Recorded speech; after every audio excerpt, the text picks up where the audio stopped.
Vamos dar início à última mesa do ciclo de identidade nacional. Deixa eu aumentar o botão. Antes de começar propriamente,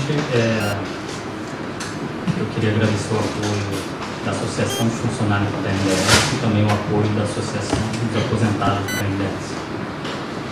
Também gostaria de lembrar que os seminários estão sendo transmitidos pela TV comunitária e a mesa de hoje vai ser transmitida na próxima quarta-feira às 10 horas da noite, com 2 reprises, a primeira na sexta-feira às 2h30 da tarde e a segunda reprise na terça-feira às 10 horas da manhã. Então, quem compõe a mesa de hoje, cujo tema vai ser religião, é a professora Cristina Vital, do Departamento de Sociologia da Universidade Federal Fluminense. Ela faz parte do corpo docente do Programa de Pós-Graduação em Cultura e Territorialidade da UF e também do Programa de Pós-Graduação em Sociologia da mesma universidade. O professor André Chivitares faz parte do corpo docente do Instituto de História da Universidade Federal do Rio de Janeiro e é membro do Programa de Pós-Graduação em História Comparada da UFRJ e do Programa de Pós-Graduação em Arqueologia do Museu Nacional. Passo então a palavra à professora Cristina Vital. Então, obrigada pelo convite para participar aqui do evento.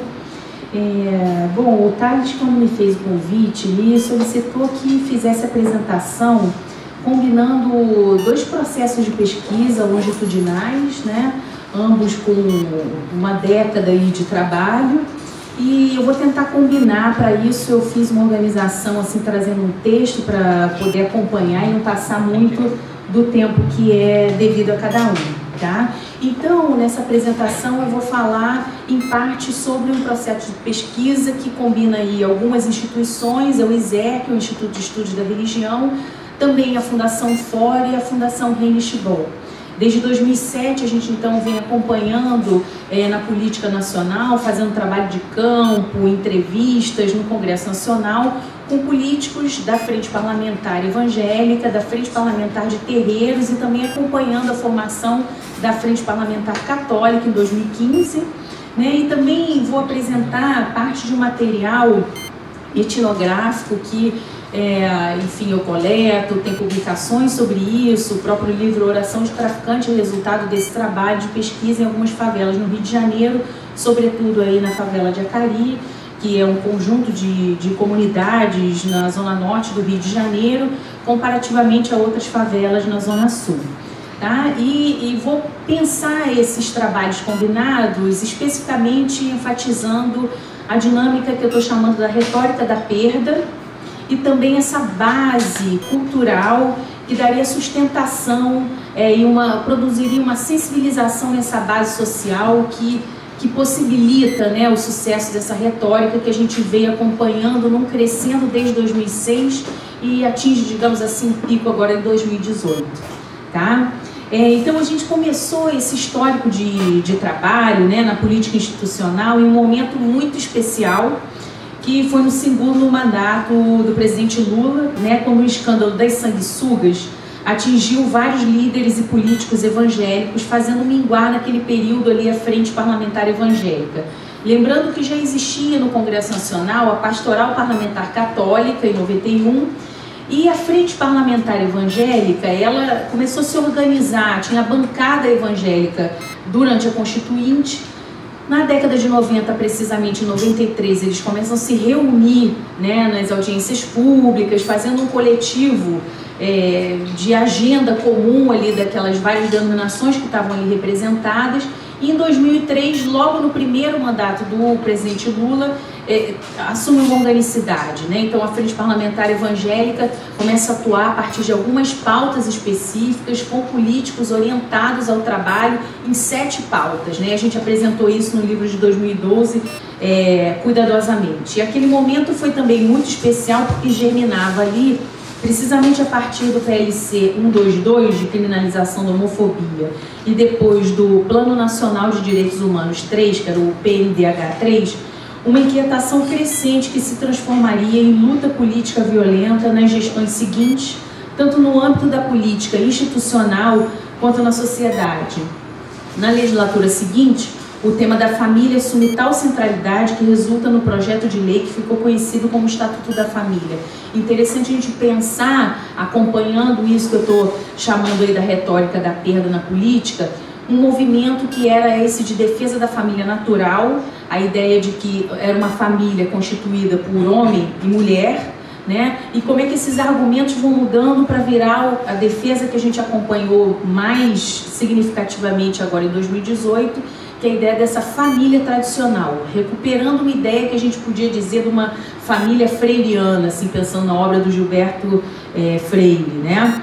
E aí interessante também porque todos os argumentos que giravam em torno aqui do combate à homofobia, eles apelavam à natureza. Então, ser homossexual não era uma escolha, né? Não era uma orientação, era alguma coisa que estava na natureza dessas pessoas e logo devia ser respeitado como um elemento biológico fundamental.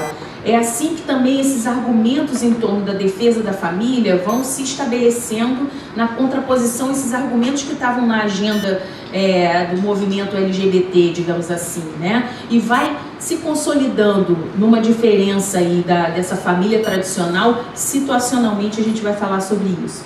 No início desse processo de investigação, a gente tinha, digamos assim, uma perspectiva talvez mais Foucaultiana, pensando ali em termos dos mecanismos e técnicas de poder que eram estabelecidos por esses grupos ali na política institucional. E paulatinamente a gente começou então a trazer mais uma reflexão, entendendo que nessa dinâmica política e social, os sentimentos públicos eles eram, digamos assim, um elemento teórico-metodológico importante para a gente pensar o que estava acontecendo na dinâmica política que a gente vinha acompanhando, né?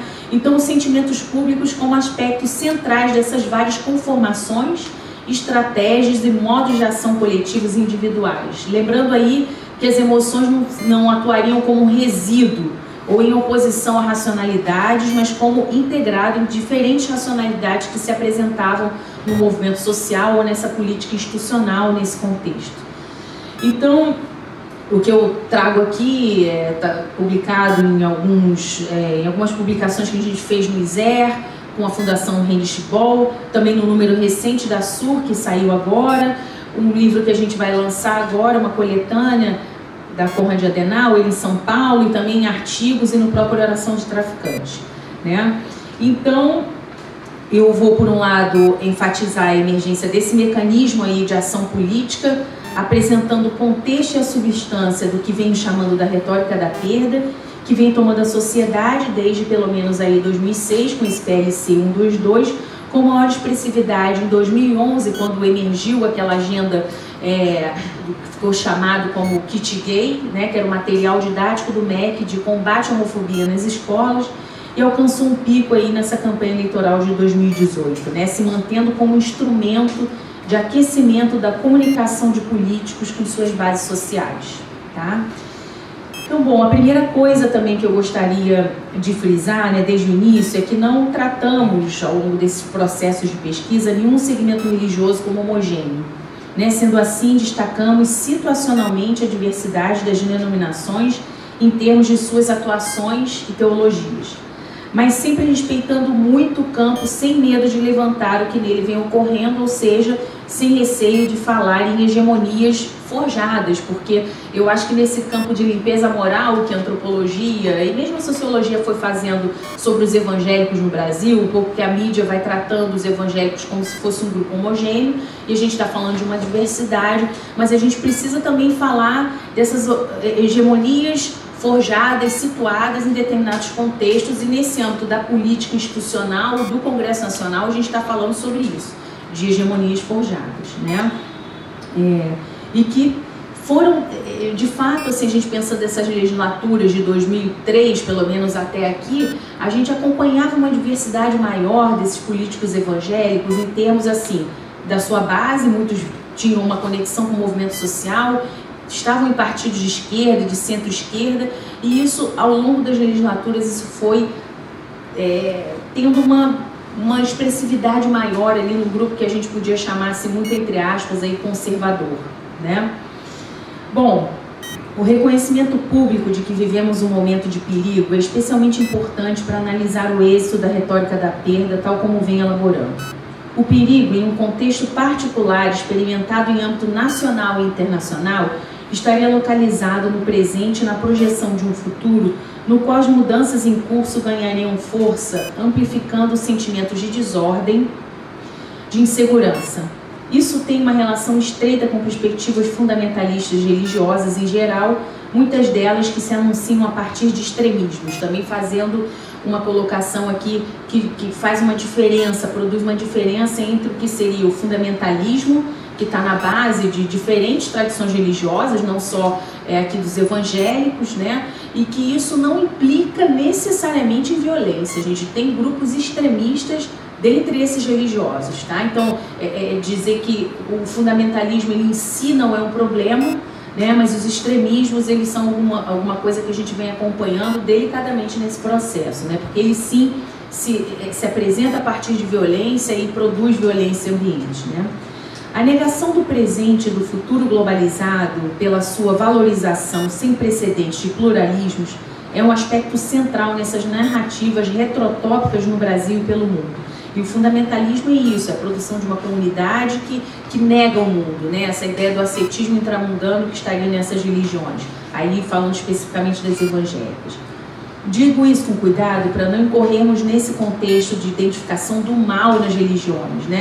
Mas não podemos fechar os olhos também para movimentos que diferentes instituições e atores sociais vão conduzindo no globo, e a ação específica de evangélicos e católicos no continente americano, retratado em diferentes etnografias e também no recente documentário Gênero sob Ataque, é bem importante para a gente pensar isso. Então não é reforçar a ideia de que acho que é um pouco corrente na mídia, num certo segmento social, de que a religião é um problema, é um mal a ser combatido, né? E aí a laicidade se apresentaria como a força no combate a esse mal, mas entender que a religião está compondo a vida social no Brasil e em outros países, inclusive sendo um elemento importante da Constituição, por exemplo, no Brasil, das perspectivas sobre cidadania, né? Mas são muitos grupos que compõem essa apresentação do religioso, e em especial a gente está vendo uma manipulação muito específica desse religioso, que é uma coisa muito orquestrada em termos do que vem acontecendo no Brasil e na América Latina. Bom, esses momentos de perigo identificados por Durkheim como tempos frios da história, nos quais transformações sociais ganham força e legitimidade, velhos ideais e divindades estariam sob ameaça de desvanecerem ou de perderem centralidade na vida social. Isso produz incerteza, e esse pode ser mobilizada na forma de medo. Trazendo novamente para o caso brasileiro, né, insegurança moral e até ontológica produzida por mudanças nesses paradigmas sobre corpo e sexualidade, somado ao aumento da violência armada no campo e nas cidades, produziu em um contingente significativo da população um desejo de retorno a um status quo ante, no qual não se sentia tantas ameaças físicas, morais e patrimoniais, né? Bom, pode dar uma passadinha? E o medo e atordoamento causados pelas mudanças forjaram um ambiente no qual a retórica da perda se acentua. E por retórica da perda, a gente pode ser considerada, né, uma tática discursiva articulada por diferentes lideranças sociais e políticas, dentre elas religiosas, mas não só elas, baseadas em um imperativo: o retorno da ordem, da previsibilidade, da segurança e da unidade, ainda que imaginadas, tá? Bom, nesse contexto aqui, pode passar outro, 74% da população nacional desejava mudança em 2014, né? Era esse o sentimento do início do pleito presidencial daquele ano, mas não se tratava de uma mudança para frente, como o termo sugere, e sim uma mudança para trás. O desejo era de recuperação de algo que fora perdido e que estava sendo reclamado pela população. Uma idealização do passado, junto a uma percepção da perda de qualidade de vida, alimentavam uma melancolia pública. A gente pensar nessa noção de uma melancolia pública é bem importante para a gente entender esses mecanismos políticos que a gente vem observando, né? E por melancolia a gente está tomando aí uma saudade como de algo que nunca se experimentou, né? Era o desejo de que alguma coisa fosse experimentada por um conjunto da população, mas ele vai sendo apresentado como uma memória coletiva e em torno disso se produz esse sentimento de que a gente tinha que recuperar alguma coisa que boa parte da população, num país que tem um histórico de desigualdade tão grande como o nosso, nunca experimentou. Essa prosperidade, uma sensação também de segurança, que para essa camada mais vilipendiada, isso era uma experiência não vivida, né? Então, nessa esteira, a proteção da família emergia como ação fundamental. Conforme entrevistas que realizamos com parlamentares no Congresso Nacional, com Zequinha Marinho, que hoje é senador, com Geraldo Pudim, que era uma liderança muito ligada ao antigo governador Antony Garotinho, né? Esses evangélicos, mais do que qualquer outros, identificavam na preservação da unidade familiar a resolução de inúmeros problemas sociais, do incremento da economia com uma disciplina orientada para o sucesso, até a contenção do uso de drogas e aumento da autoconfiança. Então, eles estavam produzindo a ideia de que a preservação dessa família tradicional era um elemento fundamental para reorganizar a sociedade, inclusive tendo impactos na economia. Assim que, resumidamente, a defesa da família se tornou um recurso discursivo fulcral e que desafiava quem ousava denunciá-lo. Então, a montagem retórica fazia parecer que quem se interpunha era contra a família, né? Então, está questionando o Estatuto da Família na formulação que ele se apresentava, a energia como uma colocação contra a família, não era isso, mas toda a organização retórica ali dificultava mesmo essa ponderação. Religiosos cristãos e também aqueles que não tinham instituições e discurso religioso à sua base, fortaleceram e se valeram dessa retrotopia, uma forma de utopia para trás nos termos que Bauman traz. Também estou tratando em alguns artigos aqui das teses de Walter Benjamin sobre a história. No ano que vem faz 80 anos da sua morte, e retomar o trabalho dele é especialmente interessante nesse contexto, porque ele elabora essa noção da negação da história, da negação do presente e das perspectivas que se anunciavam. Então, e a gente está vendo no bojo desses fundamentalismos e extremismos, muito do que ele anunciava ali naquelas teses. Tá? Então, podemos observar que nas eleições de 2014 eram fortes a negação e as tentativas de evitação de mudanças sociais produzidas, muitas delas no bojo da ampliação de políticas públicas que visavam a reparação social e equilíbrio de forças políticas para diferentes grupos até então vilipendiados, né? Nessas eleições de 2018, que a gente pode chamar das eleições dos recordes, né? Teve uma queda, digamos assim, nesse processo de confessionalização da política. Por confessionalização da política, a gente está chamando o processo, desde a Maria das Dores Campos Machado, de um registro, né, no Tribunal Superior Eleitoral dessas candidaturas com suas identidades no âmbito da sua hierarquia religiosa, né? Então, chamar-se de irmão, pastor, diácono, presbíteros, padres, isso era uma identificação que veio crescendo aí desde 2010. Em 2014 isso assume um lugar importante, eu vou mostrar esses dados para vocês.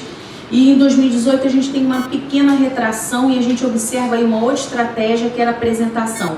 Era forte base religiosa, mas com um jogo de ocultação e revelação dessa identidade. Então falavam para suas bases religiosas, mas trazendo também as suas identidades laborais no âmbito da segurança e como professores também, vários deles, né? Então, nessas eleições de recordes, a gente teve, né, 13 candidatos concorrendo à presidência da República, mais do que se teve em qualquer pleito aí depois da redemocratização, em 34 partidos, o que também era um contexto diferente de qualquer outra campanha. Também o número de votos brancos, nulos e abstenções, que somados deram quase 31%, né? E o maior número de votos nulos ali naquelas eleições, né? Desde de 89, que é bem significativo, talvez seja como reflexo de uma campanha grande que teve de negação desse pleito, de questionamento, e também 79% dos brasileiros que queriam um presidente que acreditasse em Deus. E desses aí, 30% queriam que fosse o mesmo, da sua mesma religião, esse candidato. Pode passar mais um. esse número aí de 74% das pessoas que desejavam então uma mudança, mas é que não era para frente, era para trás, né? Pode passar mais um, por favor. E aí esse quadro dessas candidaturas confessionais, que em 2010 somaram 270, em 2014 teve um crescimento de 40% da confessionalização entre evangélicos, e entre católicos foi de 15% esse crescimento. E em 2018 a gente ainda acompanha um crescimento nessas candidaturas confessionais, mais de 8%. Então demonstra ali como a gente veio acompanhando, uma mudança de estratégia, uma combinação de estratégias aí, tá? No universo evangélico analisado, né, as candidaturas eleitas tiveram três grandes, pode passar mais uma, por favor? Três grandes pautas comuns que coincidem com os temas que também tiveram presente na maior parte das candidaturas exitosas ao Executivo e ao Legislativo Brasil afora. Foram elas a agenda moral, com destaque aí para as questões que envolviam, entre aspas, ideologia de gênero e defesa, entre aspas, também dessa família tradicional.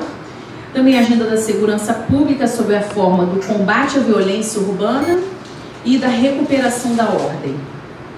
Em terceiro agenda, né, que era do combate à corrupção, aí com forte cunho moral, né, uma ideia de limpeza, de renovação da política, da renovação de um pensamento. Então é grande a complexidade, claro, do arranjo social que possibilitou a expansão e força moral dessa retórica da perda em sua face religiosa e secular. Um dos elementos que eu destacaria, trazendo para esse elemento religioso, né, porque a composição é pluricausal, é claro, essa pentecostalização da base social. Tá? Então, por uma sensibilização específica produzida no bojo desse processo, que dava as condições de possibilidade de recepção de determinadas mensagens que estavam sendo elaboradas por vários desses políticos aqui concorrentes em 2018. Seja por adesão institucional a igrejas evangélicas e comunidades carismáticas, seja por um referencial moral que se baseia na batalha, teologia do domínio, né, que elege inimigos. Então, no plano espiritual, digamos que esses inimigos eles estavam referidos aí, principalmente no Brasil, aos religiosos de matriz afro-brasileira. E no plano político, esses inimigos, também se produziu a ideia de um inimigo a ser combatido que gravitava aí entre a esquerda e o comunismo, né? E também uma disciplina para o sucesso, né? Por um lado, essa base aí na batalha, por outro lado, na disciplina para o sucesso, uma pedagogia da prosperidade, que tem a ver aí com isso que se fala muito sobre a teologia da prosperidade, sobre a qual a gente pode falar um pouquinho depois.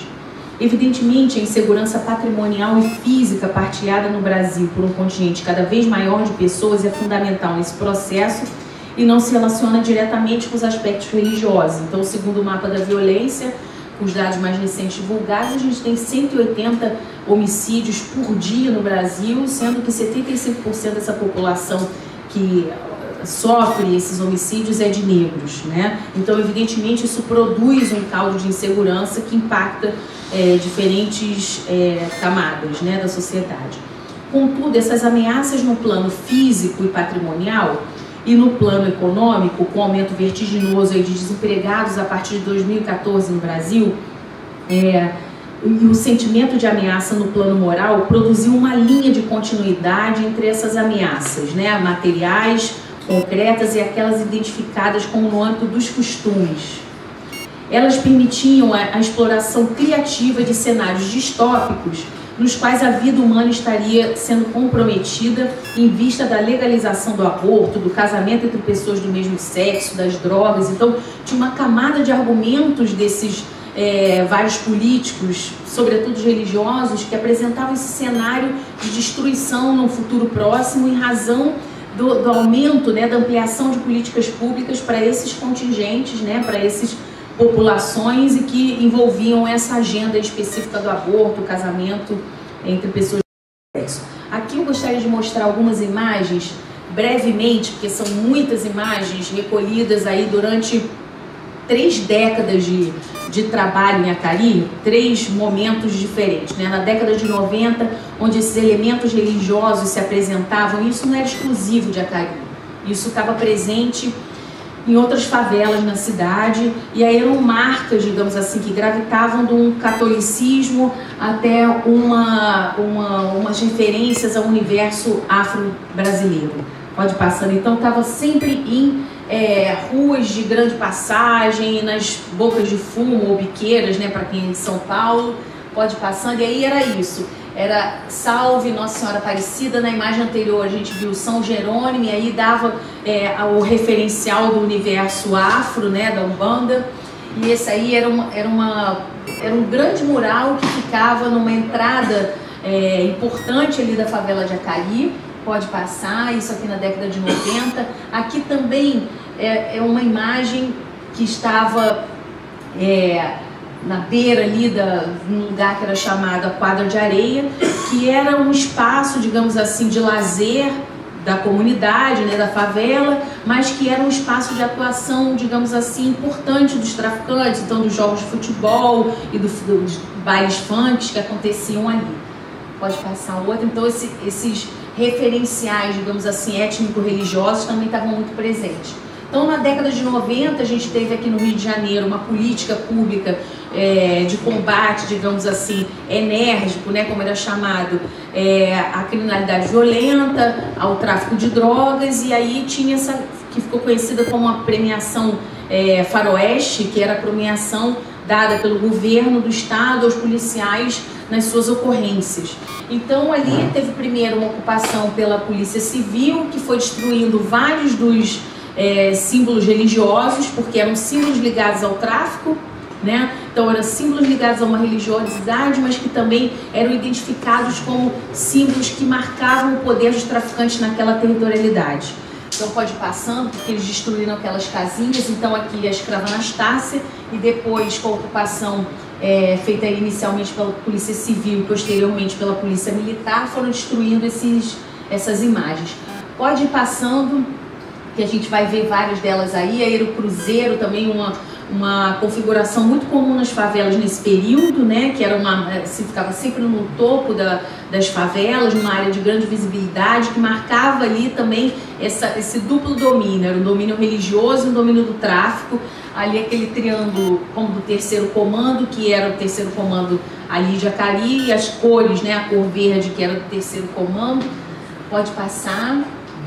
Aqui também Zé Pilintra, e as imagens que eram bem cuidadas, essas casinhas de santo, né, com incentivo do tráfico, e depois que vão sendo destruídas. Pode passar outra imagem. E aqui já é um segundo momento de imagem, já nos anos 2000. E aí a gente tem uma mensagem, né? É verídico, o nosso santo é forte, ele não precisa de vela, porém ele tem luz própria, acalma as maiores ondas do mar somente com seu olhar, cura qualquer enfermidade, expulsa qualquer tipo de espírito ruim e até mesmo o espírito da morte. Ressuscitou no terceiro dia, ele é o único Deus vivo, ele é o Santo de Israel, Jesus Cristo. E aqui já tem uma assinatura: Comunidade de Acari, fanático e neurótico por Jesus. A ideia de que vão combinando, digamos assim, uma gramática do crime e também uma gramática religiosa e pentecostalizada. Pode passar, por favor. Então, esse que era o mural. Pode passar mais uma imagem. Aí depois ele ficou abandonado e na sequência, pode mostrar outra, virou essa representação aqui. E vocês vejam que essa mensagem ela está envolvida como num papiro que fazia referência aí ao Antigo Testamento, que era esse Deus de Israel, era o Deus da guerra, o Deus da batalha. Pode passar mais um, por favor. Aí o Salmo 91, também muito corrente na favela. Pode passando. Então, a imagem de São Jorge, que ficava na laje da Associação de Moradores, porque essas imagens eram sempre colocadas em lugares estratégicos, ela vira aquele outdoor ali: Jesus é o Senhor deste lugar, e também letra Old English, que era para fazer uma referência a esse passado, né? O passado bíblico. Esse aí. Pode passar outra. Aqui é uma imagem mais de longe para vocês verem. Pode passar. Aqui também as margens ali da Avenida Brasil. Pode passar. Aqui onde era o Bob Marley, vira uma inscrição bíblica na década seguinte. Pode passar. Aqui também aí você pode até ir passando, que são várias dessas inscrições ao longo da favela, marcando uma territorialidade toda a partir dessa nova estética e mensagens religiosas, tá? Aqui já é um terceiro momento dessas imagens, tá? Onde o Novo Testamento ele vai ser a principal comunicação discursiva, e aí já era uma estética juvenil, tá? Já era um outro momento político e do tráfico na localidade, porque tem naquele segundo período de imagem tem a conversão do traficante. A principal chefe do terceiro comando se converte à igreja do pastor Marcos Pereira, esse pastor que depois foi preso, né, por estupro, se converte à igreja dele, e aí ele, nesse processo da conversão, ele ressignifica toda a dinâmica do tráfico, toda a dinâmica da criminalidade do terceiro comando a partir desse referencial religioso. Então ele diz que tem uma visão e que nessa visão ele pleiteia a redução de mortes na favela. E aí começa a ser implementada, é o resgate de uma filosofia que já existia desde o Cid Acari, só que aí com uma estética e uma gramática religiosa. Então, um dos traficantes em Acari fazia uma oração, e por isso o livro chama Oração de Traficante, uma oração que todo dia era feita pelos radinhos da favela, né, às 5h30 da manhã. Então, pode ir passando, que aí as referências já são outras, é uma estética mais animada, você vê que são vários tipos de letra, as tintas, pode ir passando, para vocês irem acompanhando assim, um pouco a paisagem local, né?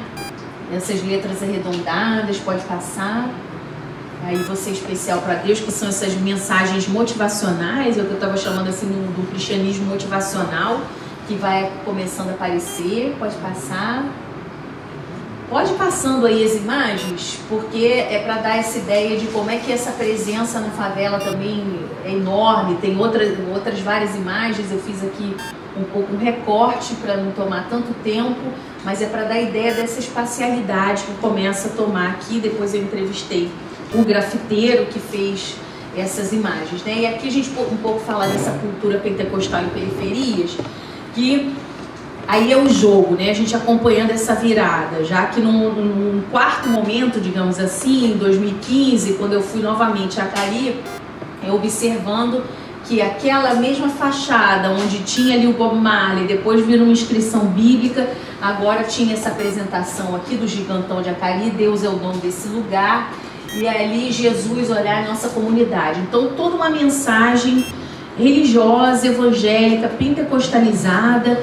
E aí, puder passar outra, por favor, mensagem dentro da quadra, que aí era como a gente jogar aí com o Goffman, né, os autores assim dessa sociologia, que nos ajudam a pensar esses jogos entre a fachada, a região moral de fachada e a região de fundo, pensando que na região de fachada tem uma apresentação aí evangélica, um pouco do que era massivo ali na localidade, era a religiosidade presente, predominante, e na parte interna, que é onde tem o usufruto ali do traficante, desses líderes, né, desses chefes do tráfico, que aí nessa época era um bandista. Então ele faz uma apresentação para a comunidade, mas dentro são outros ícones, né?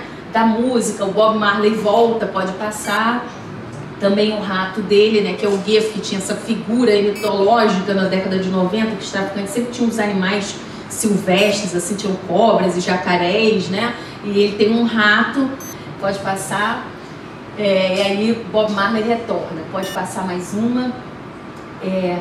Não vou ler todos esses aqui, mas são usos gramaticais, né, que são muito comuns a gente ver numa linguagem, sobretudo em favelas e periferias, mas que vai ganhando a cidade, vai ganhando a televisão a partir de programas humorísticos, e agora nem só humorísticos, né? Uma coisa assim dos vários artistas e pessoas que estão no ambiente cultural e que passaram por esse processo de conversão e de santificação e que se apresentam a partir dessas gramáticas também. Pode passar mais uma? E aí a gente pensar que essa cultura pentecostal e periferia, ela não quer dizer respeito só à institucionalidade, à participação nos cultos, nas igrejas, mas é como uma dinâmica, um referencial moral mais geral. Como que a gente experimentou até a década de 80 massivamente com o catolicismo no Brasil, que era um quadro de referência moral, as nossas festividades, a nossa sociabilidade estava muito marcado por esse referencial católico, e a gente está observando uma mudança paulatina nisso desde a década de 90, né? Pode passar, por favor. E aí a gente pensar, e aí tem alguns autores de referência para pensar sobre isso, que sejam André Drúgeres ou Pierre Sanchi, principalmente, que eu tenho articulado, né? E que cultura pentecostal de periferia seria essa, né? Que é a valorização do empreendedorismo da disciplina para o sucesso, né? A partir de referenciais aí que tem a ver com a teologia da prosperidade, a psicologia positiva, que é um elemento muito forte na academia americana e na sociedade americana, e de uma ideia de exemplaridade, né? Essa disciplina para o sucesso. Outra que seria essa conectada anterior, que é a noção de que o esforço pessoal produz vitórias, o que fornece as bases dos itens anteriores. Em terceiro lugar, uma valorização moral da família e de papéis de gênero definidos, que produzem uma segurança ontológica, a gente podia dizer assim. Pode passar mais um, só outros 2 pontos, né? Do ponto de vista religioso, também uma diminuição do que Sanchi chamou de uma porosidade das identidades que permitia a cada um participar ao mesmo tempo de definições institucionais múltiplas. Então a gente começa a observar uma dinâmica de exclusivismo, essa ideia de que eu assumo uma identidade religiosa, ou que a gente está acompanhando também, que é o crescimento daqueles sem religião, mas no âmbito do pentecostalismo, daqueles que assumem essa identidade evangélica, né? E por outro também o uso de metáforas e analogias que remetem à guerra, à disputa, né, à tribulação, isso tudo na vida cotidiana. Então, para a gente voltar e encerrar aqui com como é que isso tem uma conexão com o que a gente foi experimentando aqui no ambiente político em 2018 e como é que isso foi articulado por diferentes lideranças políticas e que jogavam aí com uma identidade religiosa, seja católica, seja evangélica, né? Analisando especificamente aí a vitória de Jair Bolsonaro, podemos dizer que é resultante de uma conjugação de fatores também muito complexa, né? Mas eu gostaria de destacar aqui que a questão da segurança pública foi tratada não do ponto de vista de uma política anunciada claramente em seus pontos, né? Mas na mobilização de afetos. A apresentação do combate enérgico, entre aspas, aí, à violência urbana e as transformações dos costumes foram centrais para a comunicação com um público muito amplo e principalmente ali com os evangélicos que compõem principalmente essas margens da sociedade, né, as favelas e periferias. Então essa categoria também combate enérgico para a gente, sobretudo que aqui do Rio de Janeiro, que as políticas públicas sempre atuaram muito a partir disso, né, da polícia e a atuação enérgica, essa criminalidade, isso foi muito valorizado no discurso dele. Então, Bolsonaro soube mobilizar os sentimentos de ameaça dispersos na população para se apresentar como aquele em condições de promover, né, o resgate, a retomada, o retorno de algo que tinha sido perdido. Como ele disse no discurso de posse, né, restabelecer padrões éticos e morais, restabelecer a ordem nesse país. Digamos que esse prefixo re aí foi um campeão nessas eleições, né?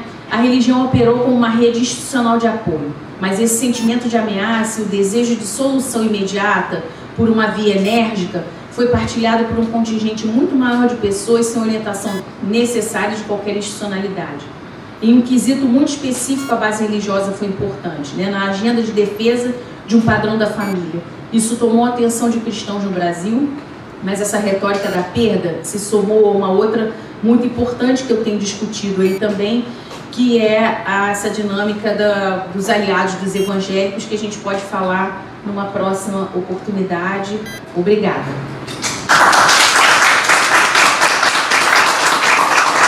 Obrigado, professora.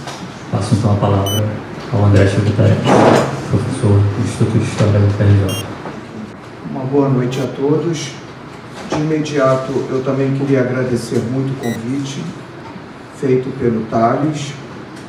E para mim é uma honra estar aqui nesse instituto, nessa casa, para discutir o tema relacionado à religião e, no meu caso em particular, discutir um pouco o conceito de fundamentalismo. E eu, de imediato, gostaria de frisar aos presentes que esse esforço de se buscar uma conceitualização é resultado de um trabalho de orientação que eu realizo com a Tainá Luiz de Maria, que é do Instituto de História.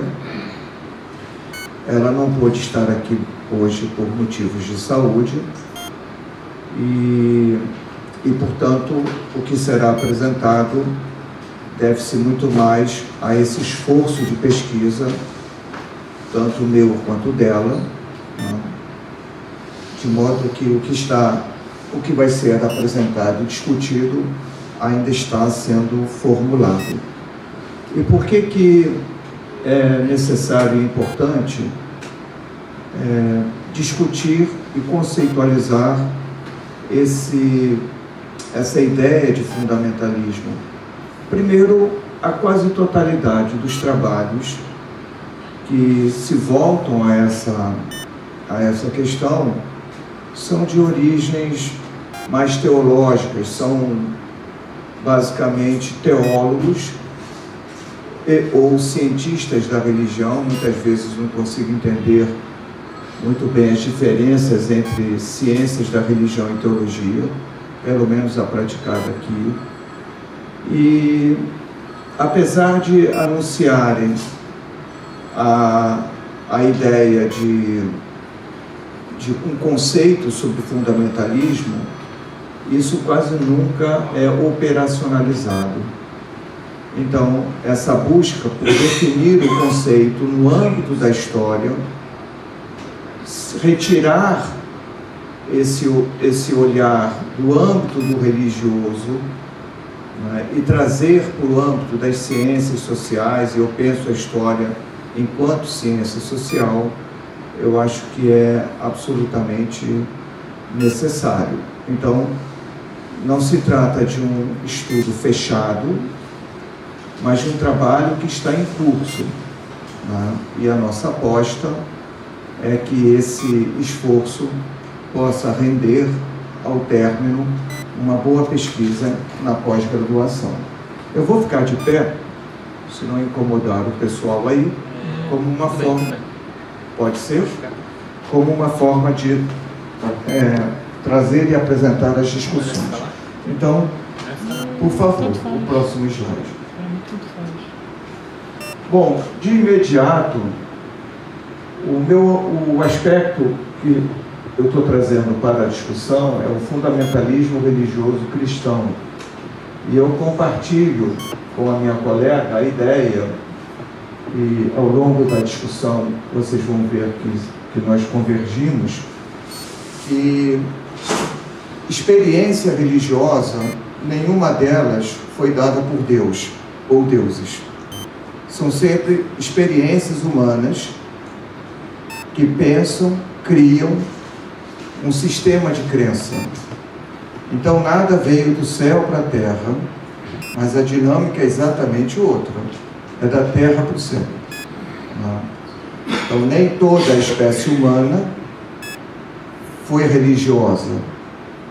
Religião é algo criado, inventado por sociedades humanas. Não tem deuses, nem Deus. Pelo menos numa perspectiva histórica. Pode ser muito duro, pode ser muito radical falar assim, mas da forma como eu vou apresentar e trazer,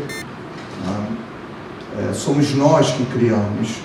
E na medida que são seres humanos que criam e repensam uma experiência religiosa, como a toda hora entramos e saímos de um campo religioso, a toda hora cada experiência religiosa está sendo revista, recriada, repensada. Cada nova criatura que entra num campo religioso, ela não se torna um zero, ela entra com o que ela já era e vai dialogar internamente com o que lá existe. Então, é um pouco Marshall Salles. Todos os dias nós nos transformamos para continuar sendo o que somos. Então isso, em grande parte, define e explica um pouco o que eu estou chamando aí de fundamentalismo religioso cristão. Por cristianismo é pensar sempre experiências multifacetadas. Mesmo quando eu recorto num campo tipo Igreja Católica Apostólica Romana, a base dessa Igreja Católica Apostólica Romana vai desde uma Opus Dei até a teologia da libertação. Então, o espectro de indivíduos que se encontram nessa base é multifacetado. Então, a singularidade só existe no nome da confissão, mas não nas experiências que os indivíduos vivem ali dentro. Isso se aplica também para uma igreja do tipo luterana, uma igreja do tipo batista, e assim sucessivamente. Basta entender que todas são missionárias, todas recebem e perdem cotidianamente membros, então a todo momento elas são reinventadas. E a busca por um conceito que venha embasar a ideia de fundamentalismo religioso cristão passa necessariamente por uma novidade que eu chamaria um dos cortes paradigmáticos. E por paradigma, o que foi instaurado radicalmente mudou o que era o antes. E eu posso dizer que o conceito de modernidade, a ideia de modernidade instaurada no século XVI ao XVIII, vai impor a essa cristandade, inclusive uma cristandade reformada, vai impor mudanças tão violentas, tão significativas do ponto de vista das suas bases constitutivas, que as respostas que elas irão dar vão causar grandes estragos naquilo que nós chamamos cristianismo. Então, de imediato, um primeiro aspecto é a descoberta de novos continentes entre o final do século XV até o XVIII. Por exemplo, as Américas, a Oceania. Quando se toma a narrativa bíblica, a Bíblia é categórica em afirmar que só existiam 3 continentes: África, Europa e Ásia. Então isso já tem um problema. Afinal, esse livro não é portador de uma verdade? E por verdade não tem um pressuposto de que ela é capaz de responder a tudo o que você espera dela? Pois bem, as descobertas de novos continentes, de cara, trouxeram um grande problema, porque nunca foram citados na Bíblia. Então, esse problema que está sendo colocado aqui foi instaurado lá, quando Colombo retorna à Europa para informar que chegou num novo continente. É o capitão Cook, que quando chega à Oceania e descobre um continente e retorna, está informando que tem algo novo que não está relatado na Bíblia. Mas essas naus também não voltam vazias. No caso, português, espanhol, francês, holandês, inglês, voltam com indígenas, com plantas e com animais, papagaios, araras, por exemplo, e se perguntam, e perguntam também às autoridades religiosas, sejam elas católicas romanas ou protestantes, calvinistas, luteranos, puritanos e assim sucessivamente, anglicanos. Esses aborígenes, esses indígenas, cangurus, papagaios, araras, estavam na Arca de Noé? Uma pergunta simples e banal. Percebam que muitas vezes, ao mencionarmos algo tão corriqueiro, um simples descobrimento de um continente, como nós muitas vezes não olhamos numa dimensão religiosa, isso está gerando um enorme problema para as autoridades eclesiásticas, cujos poderes seculares, pautados em serem portadores de uma verdade, estão ruindo. Isso é de cara, de imediato. Então, o primeiro aspecto desse conceito de modernidade que começa a ser inaugurado num processo do século XVI ao XVIII, é que as descobertas de novos continentes estão demandando respostas das autoridades eclesiásticas que, a priori, não sabem o que dizer. Segundo ponto, por favor, do conceito de modernidade.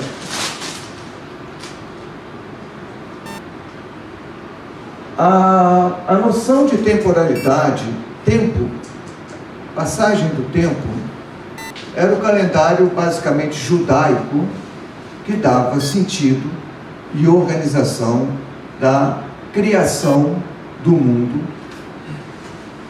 por parte de Deus. Então, era a cronologia judaica, 5.400 anos ali nesse ambiente, que determinava o ano ou os anos que o planeta Terra, que o cosmos existiam. Com o desenvolvimento da geologia, isso vai ser radicalmente alterado. Eu coloquei alguns principais nomes que vão determinar, através dos seus estudos, também uma saia curta no âmbito daqueles estudiosos, daqueles indivíduos que falavam de uma terra tão recente. Então, Nicolau Steno vai trabalhar, ele que era um bispo luterano e posteriormente vai se tornar um bispo católico e vai abandonar o estudo da estratigrafia, porque entendia que o que ele estava desenvolvendo era incompatível com uma experiência religiosa. Mas o que a estratigrafia trazida por Steno mostrava? Que as camadas mais recentes da Terra são aquelas que nós estamos aqui pisando. Mas conforme ela vai sendo escavada, conforme as camadas vão sendo retiradas, o processo formativo da Terra, do planeta Terra, vai mostrando que ela não tem 5.000 anos, mas milhões de anos. Isso quer dizer que a cronologia de Deus, pelo menos dada pelos religiosos cristãos, está furada. William Smith, que vai praticamente morrer preso, só vai ser reconhecido enquanto um estudioso no âmbito de uma história da ciência, da geologia, só depois de morto. Ele vai realizar um estudo absolutamente fantástico, que é um mapa estratigráfico da Inglaterra, País de Gales e uma parte da Escócia. E o estudo é tão impactante, porque ele vai trabalhando com cores, no processo formativo dessa região, que não há como negar a relevância do trabalho e a determinação de que essa área que foi por ele trabalhada tem milhões de anos. Milhões. De novo, não são só 5.000. E o Cuvier, Jean-Leopold Nicolas Frédéric, que tem uma importância, às vezes a gente enfatiza que é um anti-evolucionista, mas esse cara está trazendo à tona uma materialidade que também compromete a cronologia bíblica, que são os fósseis. fósseis estão sendo encontrados no continente europeu e estão sendo datados como milhões e milhões de anos. Portanto, é algo contraditório. A cronologia de Deus está errada diante dos estudos que estão sendo realizados por religiosos ou não religiosos no âmbito da paleontologia e da estratigrafia. Então, descoberta de fósseis europeus estão empurrando uma cronologia para baixo. Imaginem, as coisas não funcionam tão simples assim. O que está sendo discutido no âmbito da intelectualidade europeia vem como fragmentos, como restos dessas mesas de intelectuais aos ouvidos do povão. O povão está sendo informado que tem algo que não bate com o que ele anda lendo, com o que ele anda estudando, com o que ele anda crendo. Vamos avançar, por favor. Então, essa mudança paradigmática, ela muitas vezes é sistematizada naquilo que nós chamamos de iluminismo. E talvez a principal base do iluminismo seja mesmo essa argumentação de que a teoria do conhecimento, né, se coloca em franca oposição aos postulados teológicos.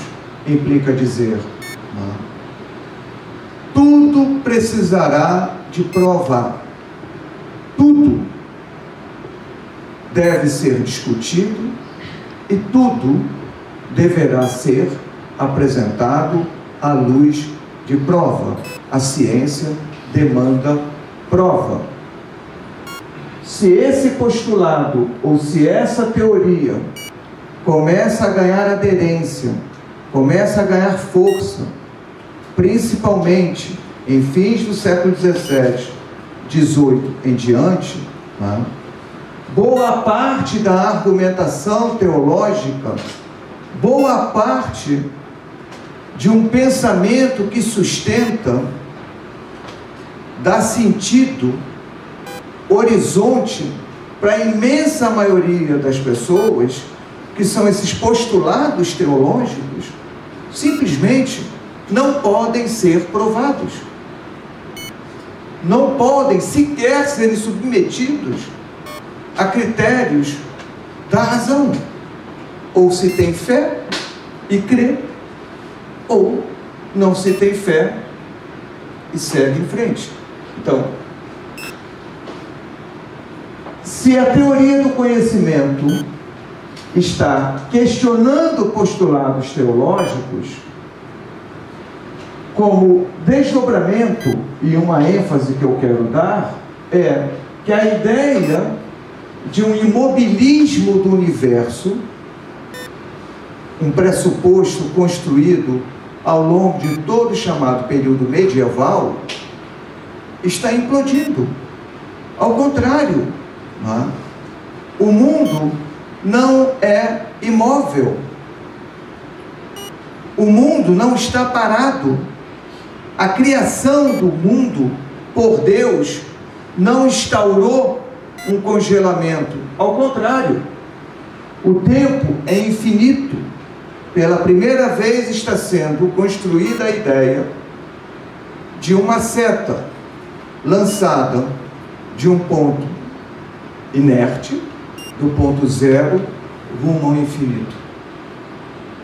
Esse nosso tempo que hoje nós vivemos, não é? É um tempo iluminista, um tempo que a todo momento, todo dia, toda hora, não é? Tudo está sendo transformado.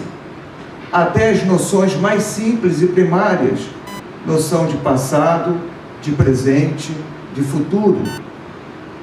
No mesmo instante, por exemplo, que você tem do seu tempo presente para o cosmos, tudo aquilo que você recebe de volta no seu tempo presente é um tempo que já não existe mais, porque a luz desses elementos astronômicos até chegarem a nós, né, levou muito e muito tempo.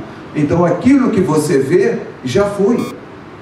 E se vocês prestaram atenção, né, naves que estão saindo do sistema solar, a comunicação entre a base situada na Terra e a nave para virar à direita, virar à esquerda, parar, virar, registrar, são em média 26 horas.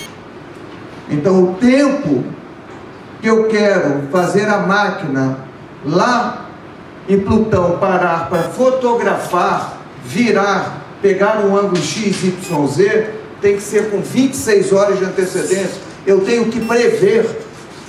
E vale a pena lembrar, quando lançaram a nave, a Pioneer, nem se sabia ao certo onde ficava Plutão. Foi em decorrência de uma série de fotografias feitas desse planeta, né, que se tentou organizar onde esse planeta estaria 30 anos depois que a nave foi lançada. Imaginem, isso a teologia não sustenta. Isso é ciência pura. Simples assim. Então isso, por exemplo, foi argumentado. Os sem religião têm crescido. Não são pessoas que não creem em Deus. Parte sim.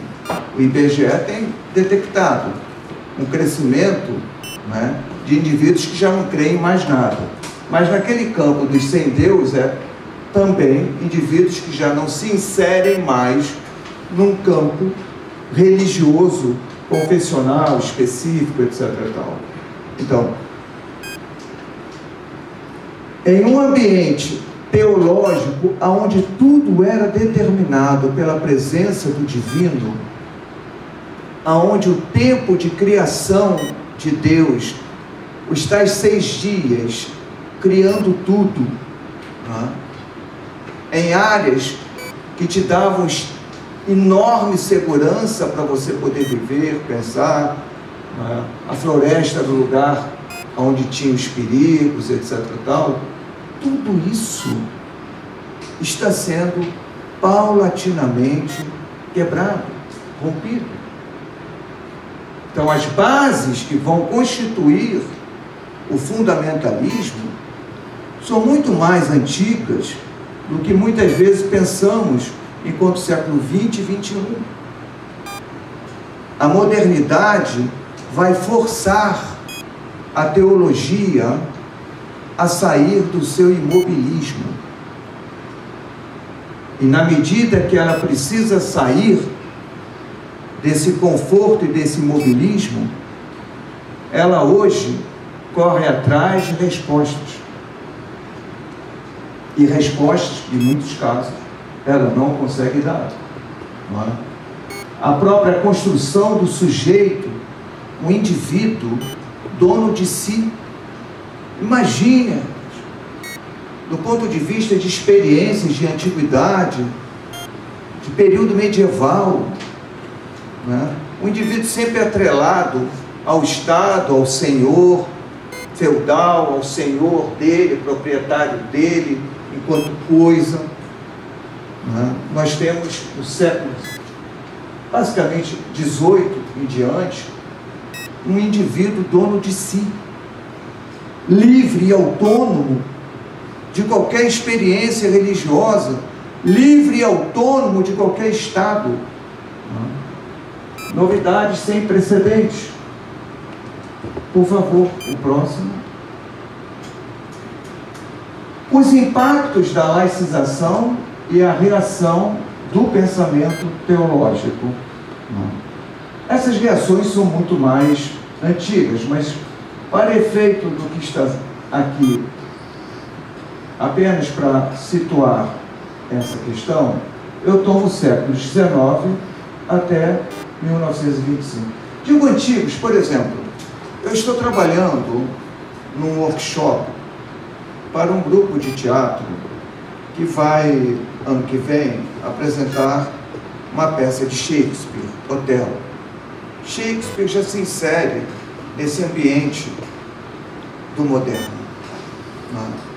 E Otelo, uma peça entre 1603 e 1604, traz lá a questão do problema da conversão e do eterno medo do cristianismo quanto a indivíduos que não nasceram cristãos, mas que tomam a decisão de se tornarem cristãos. Então, esse é um dos mandamentos do Evangelho: ide pelo mundo e levai o Evangelho a toda criatura. Mas no caso ali de Otelo, um ouro, se ele fosse convertido e ficasse lá para o Marrocos, Argélia, estava ótimo. Mas ele é alguém que está inserido no ambiente europeu, que convive com o medo e os dramas de um islamismo que ainda está dentro da Europa. Então, esse tipo de situação já dá bases para a gente discutir fundamentalismo, mas eu estou pegando 19 para cá. O milenarismo é um desses movimentos que ganha enorme força no século XIX, especialmente no âmbito da Inglaterra e posteriormente, no final desse 19, nos Estados Unidos. Esse é um ponto muito interessante. Deus precisa vir, e logo. Deus precisa retornar, e logo, porque o mundo está de ponta cabeça. Imaginem, no âmbito do pensamento teológico, parte da teologia alemã, da primeira metade do século XIX, é forçada a reconhecer que a Bíblia é literatura. Imaginem. Esses caras estão reagindo, e aquilo que nós iremos chamar de fundamentalismo é uma reação, em parte, a esse pressuposto. A Bíblia não é literatura, dirão esses indivíduos. A Bíblia é factualidade. A Bíblia é a palavra de Deus. Ela não pode ser tomada, pensada como literatura, como está sendo proposto por esses teólogos alemães. Então, movimentos milenaristas ocorrendo na Inglaterra e nos Estados Unidos explicam muito bem que Deus precisa voltar. Rapidinho, porque meu tempo acabou. Crítica ao modernismo, Nós temos ações papais aí, temos a Assembleia Geral Presbiteriana, temos os fundamentos. Pode passar, por favor, porque não vai dar para entrar nesses detalhes. Fundamentalistas norte-americanos e a ciência. Você tem aí graves tensões e discussões com as teses darwinista, marxista, as teses de Nietzsche, Freud. Tudo isso é objeto de intensa disputa aí. E eclode tudo no caso de John T. Scopes, que é uma coisa bem concreta. Deixa eu pular então, porque eu acho que, como o Thales já mostrou a plaquinha de 5 minutos, eu quero respeitar. Vamos passar, por favor. Pode passar, por favor, que eu quero então ir logo para as definições. Tomem como estudos preliminares, ok? Mas, no balanço e definições, o fundamentalismo nunca foi, é ou será um movimento de vanguarda. Ele sempre se caracterizou por ser um movimento de reação às ações que ele julga colocar o mundo de ponta cabeça. As ações visam, no entendimento deles, fundamentalistas, retirar Deus do mundo. Então, esse é um primeiro ponto que, para mim, e para minha orientanda, fica muito evidente. Esses caras nunca serão vanguarda. Segundo tópico. O fundamentalismo só se mostra uno enquanto movimento diante da sua aversão à democracia. Se eu penso no tempo presente, o fundamentalismo vai aceitar o jogo democrático, e eu já vou falar sobre isso. Mas tão logo chega ao poder, vai romper com a democracia. Então não há possibilidade de imaginar uma unicidade no movimento fundamentalismo, então, salvo se pensarmos como avesso à democracia. Ele não convive com o diferente, ele não suporta o diferente, e ele vai minimamente silenciar esse diferente. Isso é no mínimo. Terceiro ponto: o fundamentalismo não é avesso à ideia de avanço tecnológico ou de progresso científico, desde que tecnologia e ciência não coloquem em xeque a existência de Deus. Então esses caras não são tapados, esses caras não querem voltar à Idade Média, do ponto de vista de imaginar uma não ciência. Esses caras amam a ciência, mas amam até um determinado ponto. Quarto ponto: o fundamentalismo não é uma camisa de força, pois não se constitui como um movimento único coeso em torno de ideias imutáveis. A sua essência é camaleônica, pois a sua reação varia diante de novas ações que lhe são impostas. Então, no processo histórico, ser fundamentalista vai variar de acordo com os questionamentos que estão sendo ali colocados. Então, se no século XVI a pergunta é: papagaio e arara estavam na Arca de Noé? E se tem que responder a isso, hoje a questão é de outro nível, de outro patamar. Quinto ponto: o fundamentalismo não deve ser assumido como sinônimo de fanatismo, como bem colocou a minha colega. O fanático não aceita o jogo político, já que ele tenta impor pela força ou pelo medo a sua forma de pensar e de ver o mundo. O fundamentalista, pelo contrário, usa a democracia e se insere no jogo político, e por meio dele, do jogo político, busca obter poder político. Em caso de vitória, ele imporá o seu pensamento e a sua prática antidemocráticos. É isso. Muito obrigado.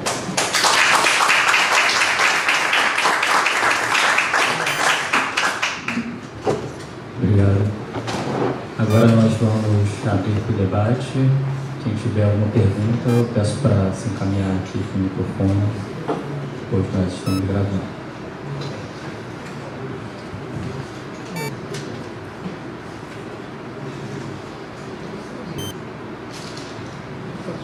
Não vou fazer pergunta, não, mas vou comentar.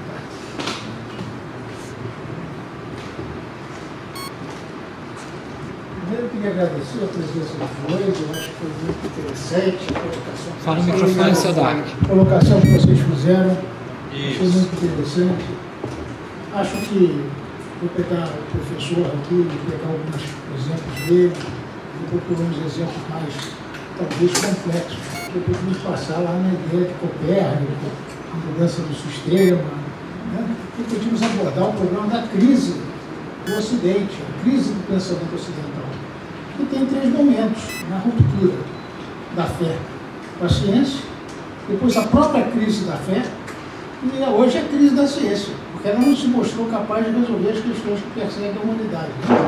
Então, o problema central, me parece, é que essa volta do fundamentalismo, ou o fundamentalismo mais forte do presente momento, decorre da impossibilidade da própria ciência resolver os problemas que a humanidade se defronta, né? Porque mesmo o conhecimento que você consegue só depois de 26 horas comandar uma nave que está próxima a Platão, né, esbarra no fato de que, se você estiver viajando à velocidade da luz, dentro dessa nave, o tempo não passa. Quer dizer, essa questão está presente no processo de discussão da nossa própria existência. A questão da seta, do tempo, eu acho que seria interessante, professor, olhar sob o ponto de vista da visão hebraica do mundo. Quer dizer, do pacto, da ruptura do pacto, do novo pacto, da ruptura do pacto, da nova ruptura do pacto, que difere da visão grega. Porque a visão grega, o tempo é cíclico. O tempo é o tempo que a natureza nos apresenta. É o tempo que vem com o inverno, vem com o verão, vem com a floração, vem com frutificação, o tempo e o tempo dos entes, que pode ser medido pelo tempo da natureza. Né? Mas não era um tempo cíclico. Quem dá sentido e seta do tempo é a ideia hebraica da pactuação e da ruptura. Né? Adão e Eva tinham um pacto, romperam um pacto, aí vem Noé, vai por aí, Abraão, vem todos os pactos e até a vinda do Messias. E aí a teoria milenarista fala da volta, da nova volta, né? de uma nova pactuação. O que eu acho dessa história toda nossa é o seguinte: o problema da religião é algo que acompanha o homem. Né? O homem precisa explicar a origem das coisas. Como ele não consegue explicar pela filosofia, pode continuar filosofando, mas ele tem que dar uma resposta. E aí busca no absoluto. Né? A questão, por exemplo, os gregos têm uma posição muito mais bem estruturada, porque eles atribuíam os deuses aos homens. As religiões, as outras religiões tinham outra visão desse processo. Né? Os egípcios colocavam os animais, etc. Eu estou colocando isso tudo pelo seguinte: porque a grande questão que está posta para a humanidade é a nossa crise. Como Nietzsche coloca lá no... só um Deus pode nos salvar. Essa é a questão. Né? Só um novo Deus pode salvar a humanidade, de acordo com Nietzsche. Ele estava acompanhando a questão da fé. Né? A fé estava ali presente, destroçada, completamente destroçada pelo fato de que a ciência não correspondia aos fundamentos que estavam na Bíblia.